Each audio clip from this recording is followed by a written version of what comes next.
I really don't know. I think I'm going to go with the finisher, I guess.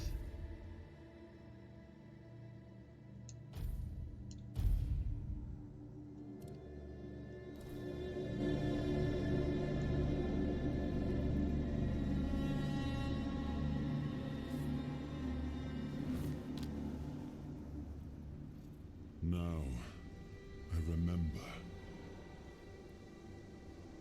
Uh-huh. Before you judge me, it all seems so obvious now, doesn't it? The right thing to do. It wasn't back then, and you can trust me on that. We were on the brink of losing the war, and wars aren't won with wishful thinking. There was no clean path, no noble answer. Only the weight of reality pressing down on our necks. Something had to be done, or everything we fought for would have been in vain. And in the end, the ones who stepped forward, who chose to pay the price, made it possible. And their deaths gave Merlin the knowledge he needed to finish his work.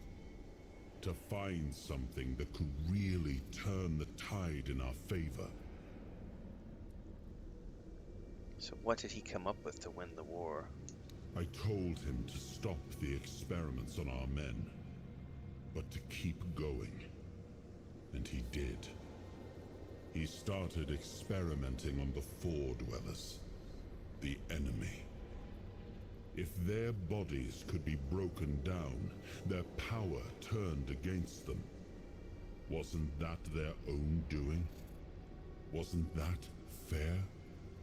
So he figured out how to twist the Four Dwellers' power into something we could wield. I told him to conquer the weirdness. And in the end, he did. He found a way to make me stronger. Stronger than any man had the right to be. It wasn't just magic. It was something deeper, older. A force that reshaped me. And with it, we won. The war ended. Avalon was ours. The bloodshed stopped. The banners were raised, and the kingdom stood safe. That's the question, isn't it? I keep thinking about Seawall. He was ready to pay the ultimate price for what we were fighting for. And I thought he did. I grieved him. Told myself his sacrifice had meaning, that he had given his life for Avalon. And now, after all these years, finding him like this, I told myself I carried the weight of my choices. But seeing him, I wonder if I ever truly did.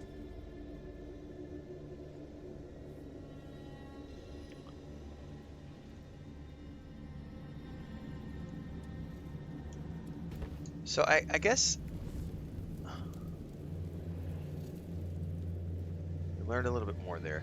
Yeah, it's hard for legacy companies, Mithril. Like I remember, I don't know if you're from the UK, so I don't know if you'll know the brand. When I was growing up in the US, there was a toy store called Toys R Us. The R was backwards. And when I was a kid, like if you wanted to buy Legos or GI Joes or Another piece of the king's soul. hang on a second here. Right? What did it show you this time? Anyway, so Toys R Us when I was a kid was the place to go if you wanted toys, any kind of toys. Girls' toys, boys' toys, doesn't matter. All the toys were sold at Toys R Us. They had like a giraffe was like the logo, and it was the place to go for toys. It was a national chain. Their owner, he remained the CEO up until the company going completely under and bankrupt, like I don't remember, 15, 20 years ago.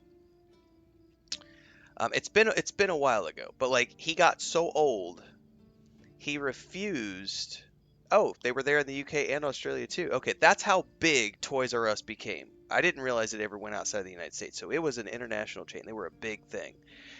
Their owner and CEO refused to modernize. He refused to do anything on the internet. He refused to do anything with social media, and like he just refused. He was of the mentality that kids want to come to the store and buy my toys. Kids are always going to come to the store and buy toys because he was old and he didn't want to evolve. He didn't want to change with the times, and his store went out of business. It's been I can't remember when it was. 15 years ago, 20 years ago was when their store, I think, completely just they slowly dwindled until there was only a handful of stores left, and then they just went completely bankrupt and shut their doors. And it was because he just refused to modernize. He refused to get up to speed. So it was a legacy store that probably could have evolved into the online genre, but the problem is that, you know, they would have had to come up with creative ways to compete because Amazon does things now. Like I hear a lot of people who will say things like Amazon is the devil. Amazon is evil. It puts mom and shop operations out of business. Yes, it does. But you know what? I, as a consumer, am 100% going to buy from Amazon rather than a mom and pop store. And the reason is simple. I don't have to go anywhere and it's cheaper. Sorry. Like the convenience factor alone of me not needing to go somewhere, deal with traffic, deal with gas prices, deal with parking, deal with all of those things, and I could just order it and have it delivered to my house, generally speaking, cheaper than it's going to cost me to go to the store and buy it, uh, yeah, I'm going to go to Amazon. So for a company to be competitive against Amazon, they have to be super creative and find ways that give you a reason for wanting to go into the store and buy the thing at the store rather than just buying it online. There has to be something beyond just the price, right? Because if price is the only factor, Amazon is going to win every time for price and convenience alone. So I don't know what KTM, I don't know, I know of the brand, but it just got me thinking about,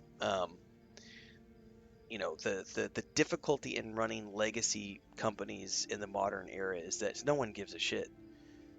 Like, no one has brand loyalty anymore unless they're really old and really rich. Those are the only people who have brand loyalty. There's a guy on TikTok I follow who does a lot of like life discussions, and someone was criticizing him for shopping at Walmart, which is a big chain in the US. And he's like, um, I don't know what glass house you live in. I'm paraphrasing here. He's like, I don't know what glass house you live in where you make enough money that you can pick where you shop at. But I, like the vast majority of Americans, do not get to choose where we shop. We have to shop. We have to shop wherever we can, where it's the cheapest to shop. And Walmart gives us the cheapest prices to buy things like cereal and toilet paper and the basic necessities of life. So, um, you have to evolve. Like there has to be a reason for people to want to do something because the reality is most people are living paycheck to paycheck and they're always going to go with whatever's cheapest. That's just the reality for like 99% of the population.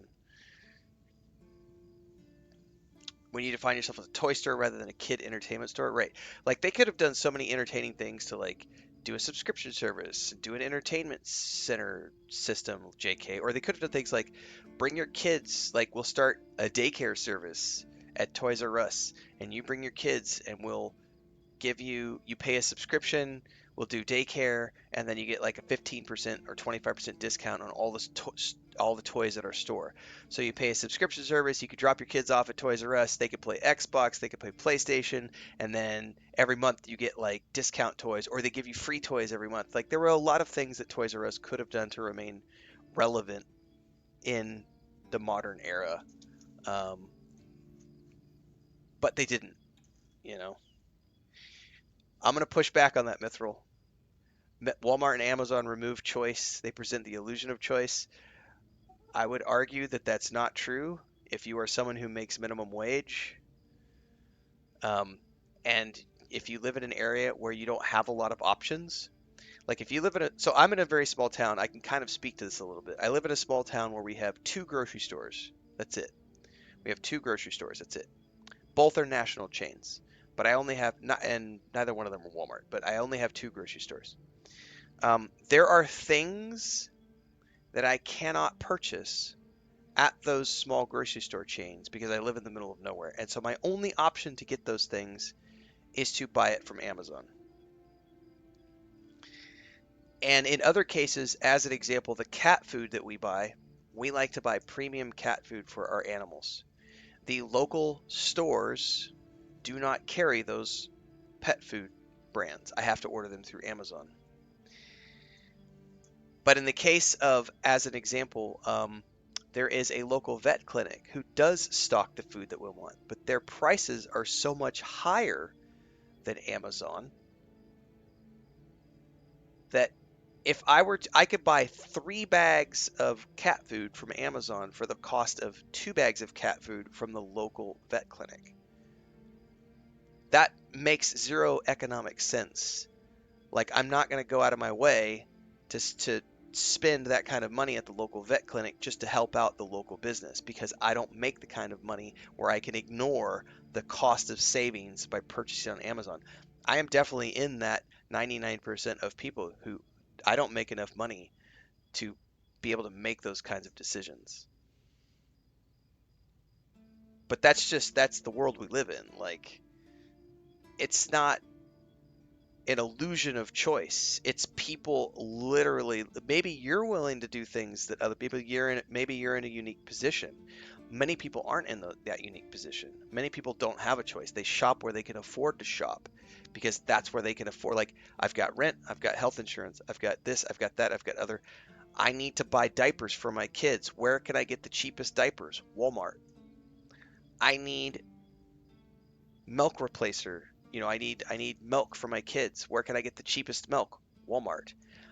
These are the types of decisions that people have to make with their dollars. And that's why, it's not that easy. If you're in a position where you can choose, that's awesome. But many people aren't in the position where they get to make those types of decisions. And then, it's one of those things where not everyone gets to have the moral high ground and say, well, I don't like Walmart and Amazon, so I'm not going to shop there. That's great if you can afford to do that, you know. But the vast majority of people don't get to make those decisions. It's like, shit, I gotta, my kid's sick. What do I gotta do, Because in a perfect world, we would all make enough money where it wouldn't matter. Or in a perfect world, it would all be provided for us, like in the Star Trek utopia, where we don't have to worry about stupid consumerism and commercialism and etc. Competition is a real thing. The Toys R Us, KTM type stories are just all too commonplace because of just the world we live in, and people got to adapt or they get left behind as a company. It's tough. Merlin. Merlin and his obsession with the weirdness. The king thought it could save us. Merlin thought it could be controlled. Together, they were willing to tear the world apart to win. Can you start making sense? I was a prototype for Merlin's latest idea, immortality. So that's why he's been around forever. Sewell, the king's loyal pawns, used and discarded when they found a better way. When they decided to go even deeper into their madness and turn our king into a monster. I'll give you another example too, because like we have 2 vet clinics that we trust and go to. One of them costs about $3 to take our cat to have a consult because he's a young kid and he's just getting started with his vet clinic, and he's a younger vet in his late 20s. And then the other vet where we get the surgeries done, and she's the one who has the x-ray machine and all the other stuff. She's been in business for much longer. She charges about $30 for a vet visit. So we can spend $3 and go to the vet over here, or we could pay $30 and go to the vet over here. Now, from an economic standpoint, here's a good example of this. Um, we're down to 6 cats now, but even having all those animals, like it is not an economic option to go to the expensive vet for every single thing we need. Even though I would love to, because I love her as a vet clinic. I think she's an awesome vet. When we need surgeries, that's who we go to. She's an awesome vet. However, with all these animals and all the chickens and all the ducks, I can't afford to go to her every single time. So for little things, I go to the small vet because he cost me $3 versus the $30. Like that's my reality. And I think that's the reality for most people. Like you make decisions based on your economic standpoint. I'm certainly not independently wealthy. In a perfect world, I'd be a millionaire and I'd have a helicopter and I could fly my cats to the city every time that there's an issue and we could go straight to the specialists, who charge $150 for a consult, but that's 3 hours away and I don't have a vehicle, et cetera, et cetera, et cetera. You know, I just, economic realities are different for everybody. Um, but I've definitely not reached the point where I can afford to just like make decisions based on morality. I have to make decisions based on economic finances. It's like I would love to go to the nice cool vet who has all the nice tools and everything else, but she's expensive. When you have a bunch of cats who got to go in all the time for different things, then you have chickens and ducks and everything else, you go where it's cheapest to go. It's like at some point you gotta you gotta go where you gotta go. Um, and we had that talk a while back. It was like when we were dealing with Mary, having to put Mary down. It was like if they're gonna have to amputate the leg and and it's part of the abdomen, all this other stuff. You talk to the vet in the city, and they're like, "Oh, it's gonna be $3,000 to do all this stuff," and it's like we're not independently wealthy where we could just afford to spend $3,000 on an animal. And maybe there's a chance of survival. It's much better to just make the hard call and say she's suffering and that's it. That's all she wrote. you know and it sucks and we had a shitty week, but that's the reality of being in an economic situation where you can't afford to do all the things you want to do. I don't know, maybe I'm way off of on a tangent now about that, because I've never been in a position where I can afford to make immoral decisions, if that makes sense. Um, like I've always had to consider economically first. Um, although I can say, there is one example of this. I can say there is an example where I have not spent money even though I could spend money. I don't have a Twitter sub. I do not have a subscription to Twitter. Even though it would make sense for my business financially, I don't have a subscription to Twitter because of the person who owns Twitter. But I will say this, I don't make any money off of Twitter. If I made money off of Twitter, I would probably have a different opinion on that, but I'm not monetized on Twitter, so I don't need to consider having a paid sub.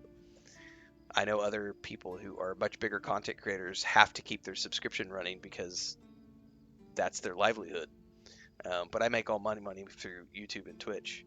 Um, so I don't have to deal with that. So I have made that kind of decision before. I can't say that I haven't, because I have definitely decided not to pay for a subscription because of the individual who owns it. Um, so I guess I can say, at least in one small part. Even if he didn't, he should have. He was desperate to win. And desperation doesn't leave room for conscience. Every scream, every scar, even if he didn't see it, he allowed it. That's as good as approving it. Fight back.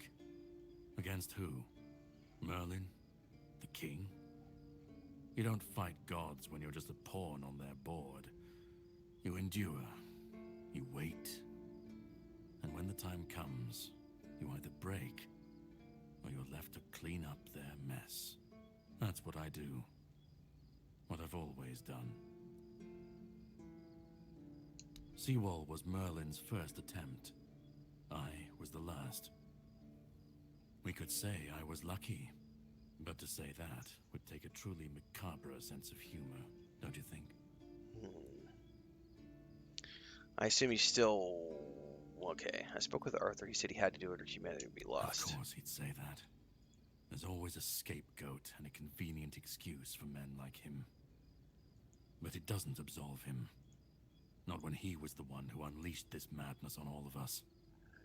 He wanted victory, no matter the cost. And when you want something that badly, you stop looking too closely at what's being done in your name. And, after all, who said we were supposed to win this war? Who said we were supposed to survive?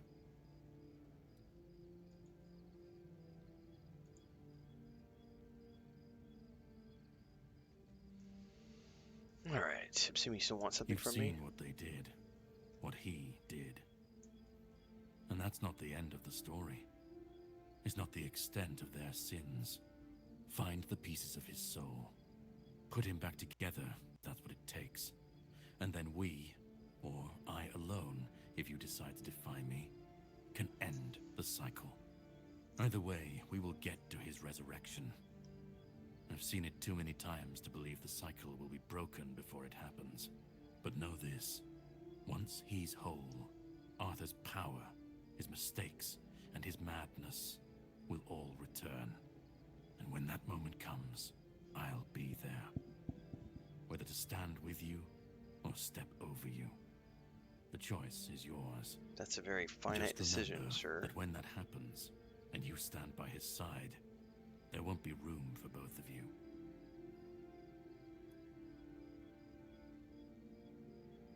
If I'm gonna fix this, I need to know where to start. You've already started. But if you want the next piece, head to Kunacht. The Menhir there is failing. The weirdness swallowing what's left of the village. You will need to find another artifact. The shield our king gave to Palamedes. He was one of the king's finest. A voice of reason amidst the madness. But it didn't save him or his legacy from what they had coming. Find the shield. And then, well, we will meet again. And I probably will still do a subscription to Twitter one of these days if they ever offer another discount, just to try it out and see. But I'm not spending $40 a month on something that doesn't give me any revenue from it. But they did a deep discount last year where it was like they dropped the price to like $12 a month or whatever if you subbed. And I just didn't do it because I was like, nah. But I've had quite a few of my colleagues who have done it and say that it's worth it. So we'll see. I'm not going to spend 40 bucks on this for sure.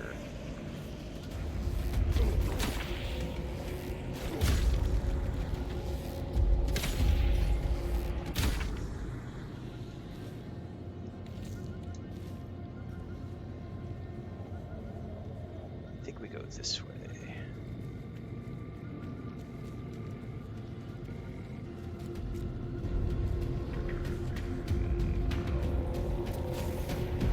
Who's attacking me and from where? Oh, you're inside the rock. Oh, you're stuck. Haha, sucker.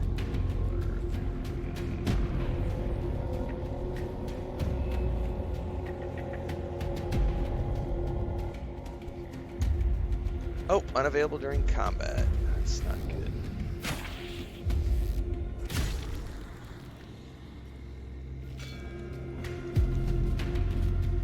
Oh, that guy's finally showed up. Oh shit, he finally showed up to attack me.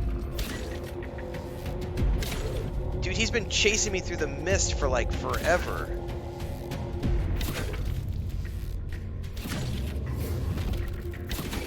I may have to use my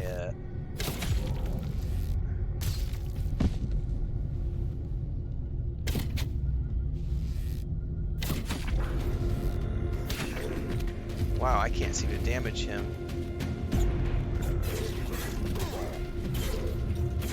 At all. Can I not run away? I may have to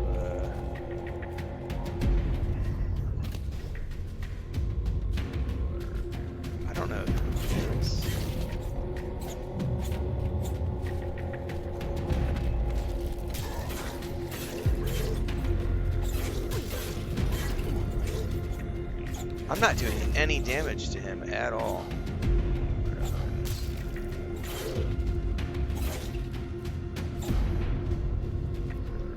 I'm gonna run away.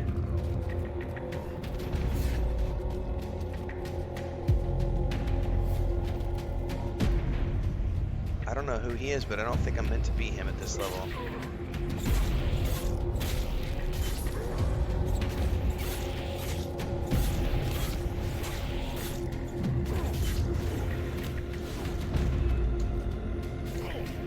Are you still chasing me?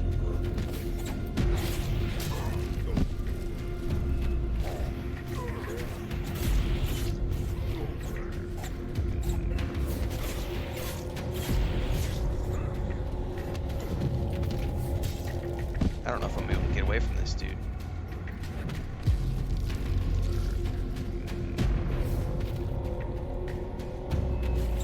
I may have to reload and find like a different place and go till daytime, because I don't think he's gonna leave me alone.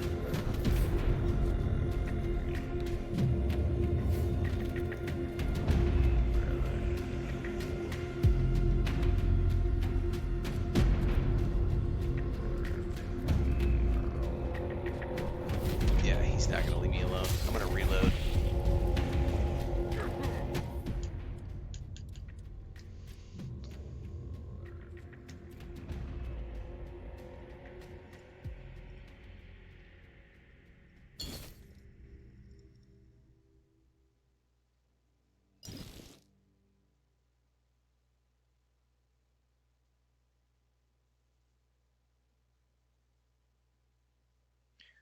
That guy is apparently really high level.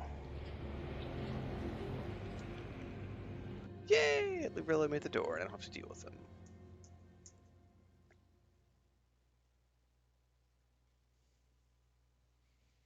And we finally made it to the second region. I don't know if this counts as like Act 2. I'm assuming this is like the beginning of Act 2 because we got the soul pieces and we finished the first area and I did all the quests there, other than I think the armor stuff. Um, Definitely quick save. Let's run up here. I'm wondering if there's like a new tier of resources that we start to gather. Oh, hello. Got new critters, that's for sure.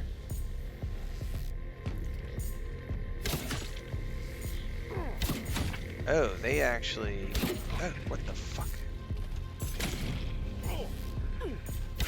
Oh, they do a lot of damage. Crap. Even on...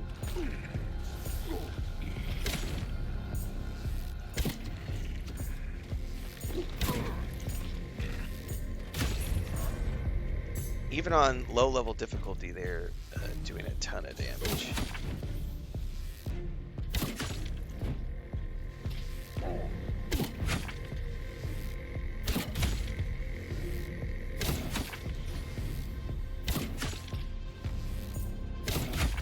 Holy moly. Okay, that's slightly terrifying.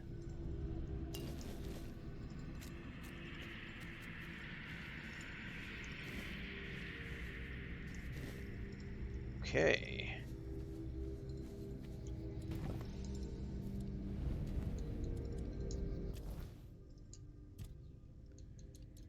Let's do another point of dex.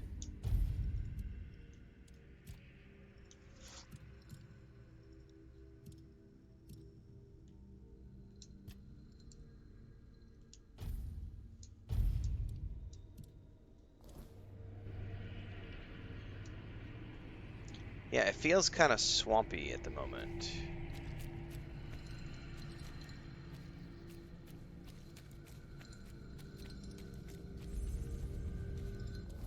It's a fast travel thing. Let's check the map. Oops. Oh, so see, now we can go back to the other map now too. Oh wow, this is another, holy shit.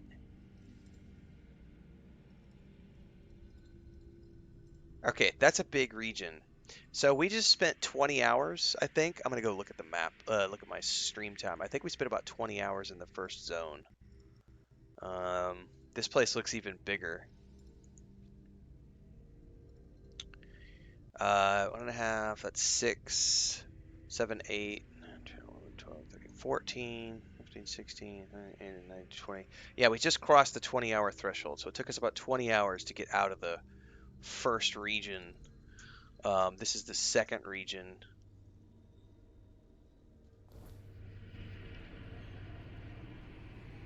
And it's a ways to go to get where we need to go. And we've got an NPC here. Oh no, these are not NPCs. These are Camelot deserters. Blow for blow.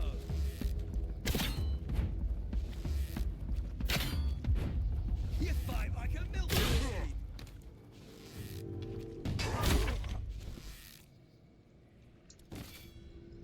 Okay.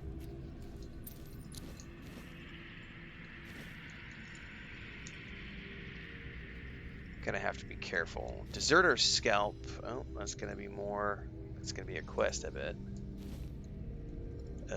I will take this stuff just because it'll be good to sell.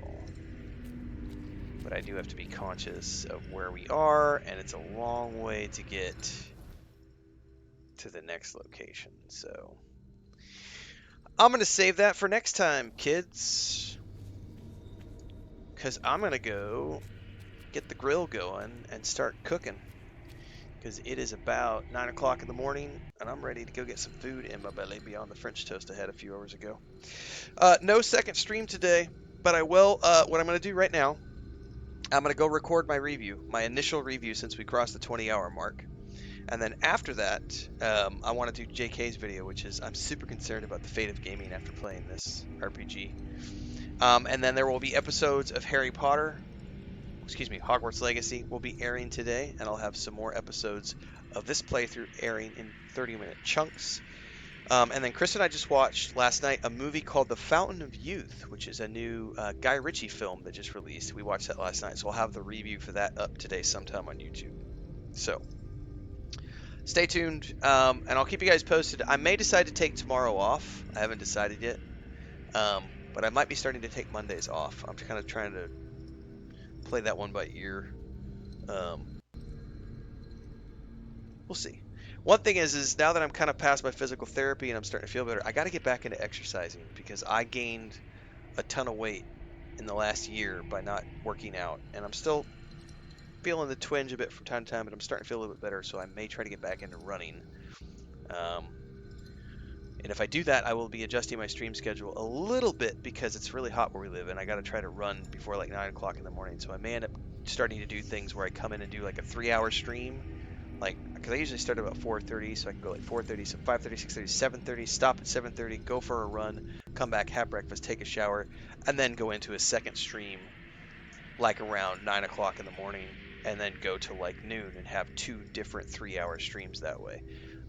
So there may be some adjustments happening to the stream schedules in the near future, but we'll play that one by ear as well. So stay tuned, everybody. I'm going to go record my review right now and get that up on YouTube here in the next few minutes. So if you're following on Twitch, get over to the YouTube, and if you're on YouTube, just stick around, watch all the socials, Discord, etc. Thanks for hanging out today, everybody. Have a great rest of your Sunday.